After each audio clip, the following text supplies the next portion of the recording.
Yeah, we're still rolling? Will be. So as we've had a chance to spend some time together today, Matt and I are going to discuss one of the issues or topics that can come up when we're either coaching or working in the room with people. And I think that probably most people watching this will also recognise this issue in their everyday lives and, of course, in your personal lives. And that is how easy it is to blame other people and justify our own position. And for me, this is one of those kind of issues, those kind of nitty-gritty issues that can really be a blocker to us breaking free and having more choice, both in our personal lives, but also as leaders and team members and colleagues, because of the energy that we can waste blaming other people for what's going on in a situation. And that's not to say they haven't done something that might have been problematic or difficult, but blaming them for a dynamic in a relationship and justifying our own position. So even to the point of spending, our waking hours in bed at night, going through our own courtroom defence of why we are in the right. Yes. Yeah. Yeah, and I mean, we might be in the right to an external observer. Very often when we're having conversations with coaching clients, they are talking to us about a challenging relationship. And a few things can happen. I think one, as a coach, one can sometimes feel that we are being brought on board to say, yes, you're completely right. And then that's the end of the coaching. And I think what we are more interested in is helping people to think about what it is that they can do, the choices that they can make. What are you in control of in terms of impacting this relationship, this negotiation, this situation? Because the great Stephen Covey model, the CIA model, there's a little bit in the world that you are in control of, then there are things that you can influence, and then there's an enormous number of things that you have to accept and adapt to. And we spend an awful lot of our mental energy getting the boundaries between those levels wrong and focusing on what we can control, our language, our attitude, in 4 dimensions: physical, emotional, intellectual, with intention. If we can focus there, it gives us more agency, and it's the big thing we can do to start having an impact on that relationship. Exactly. And I think for me, this is why it's one of those real kind of sticking points that both for myself personally and when we're working with other people, there's something very useful about venting, and that's fine. But when it goes on for a protracted period of time, and we find that we're caught in a pattern of working with clients who are justifying their position, this is why I'm still caught in this dynamic with my team member or my boss or my peer, whoever it is, the amount of energy that's wasted and the amount of energy that is consistently going towards keeping you stuck there. And it's exactly what you say, is that I think it can feel like a compromise to hold the mirror up to yourself and to go, well, what's my part in this and what can I do? But ultimately, when we stop that justification and blaming, when we can let the ego rest for a bit, we have just taken a step onto the path of our own agency and freedom.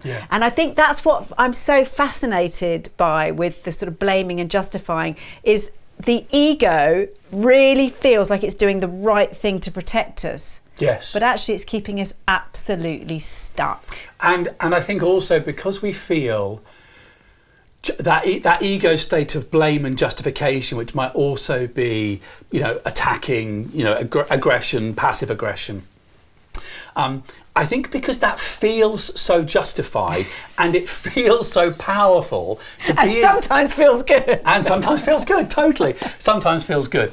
To be in that place. I think when we first talk about this work with people, with one particular tool, it can be quite challenging for people to recognise that this place of blame and justification and aggression is not a place of power. It feels like a place of power. But really what you're saying is, and Penn says this in the room really brilliantly, is you are saying to other people, your opinion of me, your attitude is more important than mine, than mine about myself. And I'm going to allow you to decide how I'm now going to feel. Whereas being able to say to people, when we talk to coaching clients, how can you step into this with curiosity about what you can do and what you can change, and how you can find a way to ask questions with that person rather than simply go to blame and to attack. And that's the place of power. That's the place of control. That's the place where we're not running through this at 3 o'clock in the morning when we wake up. It's not powerful being in that blame justification space, even if it feels like that to our emotional and ego self. Well, you're absolutely right. And to sort of to maybe add one last piece on that is that we recognise the victim position as being disempowered. But on our ego model, you're on exactly the same side of the line when you're in aggression, blame, justification and defence. So whether or it might feel, because it's got more energy, and you kind of feel like you've got that physical energy around it, that somehow that's a stronger position. Actually, in terms of your ego position, you are in exactly the same disempowered place on the line as the victim position, which is helpless, defeated, and there's nothing I can do. And it's not giving in to step away from the blame. Sometimes it can feel like, well, I'm letting them win. I'm letting their bad behaviour go. And it's stepping beyond that. There is a different choice beyond simply accepting the behaviour and reacting with blame. There is a different, very powerful choice of what we would call stepping in with curiosity. Right. It's not being bulldozed. It reminds me of something that my very dear and departed father used to say to me and my sisters, which was a really wonderful kind of legacy and gift. He was an engineer, so a real problem solver.